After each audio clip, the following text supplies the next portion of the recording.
Hey, what's up YouTube? This is CJ. I'm bringing you guys a follow-up to my territories and aggression vid I put up a little while ago.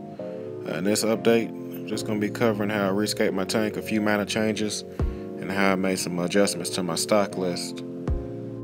Now, to show you guys the tank from this view, you may be thinking it looks just like before, and that was part of the plan. I never had a problem with my previous layout. I was actually very happy with it. The whole reason for rearranging the rock work was just for the fish to establish new territories. Now, to accomplish this, I removed all of the rock work with the exception of the largest rock on the right.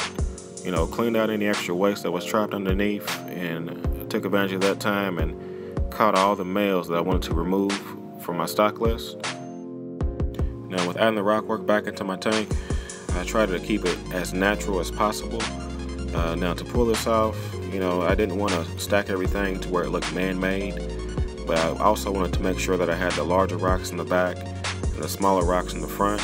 And as far as I can see, it looks like it turned out pretty good.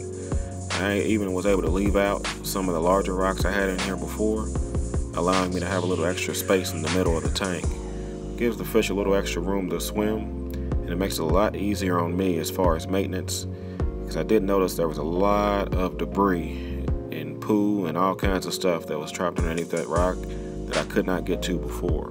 Now, another important thing to consider is going to be the amount of hiding spaces I had available in my tank. I did drop my head count from 28 fish to 15, so I made sure that I had at least 15 different caves and hideaways built into my rock work for the different females and subdominant males that may need to get away. And so far, it looks like it's doing the job. I have had 0 aggression issues since this change, so mission accomplished. Now, I will have to admit, this is probably the most difficult fish to part ways with. I ended up growing out 6 juveniles for about 6 months, and I discovered that I had 5 males and only 1 female.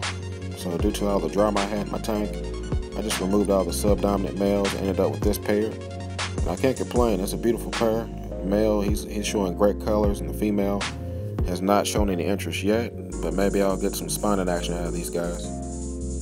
Now, the next group of subdominant males I removed is going to be the yellow labs.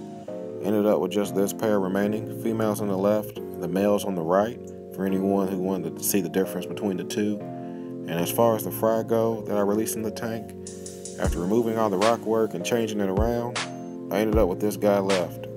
The other ones, I thought they were big enough, but that AC's mouth was a little bigger than I expected, so he made quick work of the other guys that were alive. So hopefully this is a female. If not, I'll grow him out, and if he made it this long, I say he deserves to stay in the tank. At least that's how I feel about it right now. And the only ones that were safe is going to be my white tops. I still have all 9 of these guys. Still juveniles. I got an idea of which ones are males, but I'm unsure as far as the females so far. So still a few months to go before I'll thin these guys out and get the ratios like I want. Now, for anyone thinking about getting any of these albino Socolophies, beware. They are really, really aggressive, especially towards their own kind. Now, since I removed the subdominant males, he's definitely calmed down, and there's no female in the tank for him to court, so he hasn't really had a reason to fight with anyone. Now, this is the female of the pair. She's still holding with that first batch I showed you all last vid. I've seen a few of the fry escape, so I know it has to be any time now before she releases them all in my fry tank, and then I'll put her back up in the main display. But so far, so good. Alright, that's pretty much going to be it. I don't like holding you guys too long. Try to keep these short and sweet. If you got any questions, comments, hit me up below. Like, comment, subscribe, do what y'all do. As always, y'all be easy.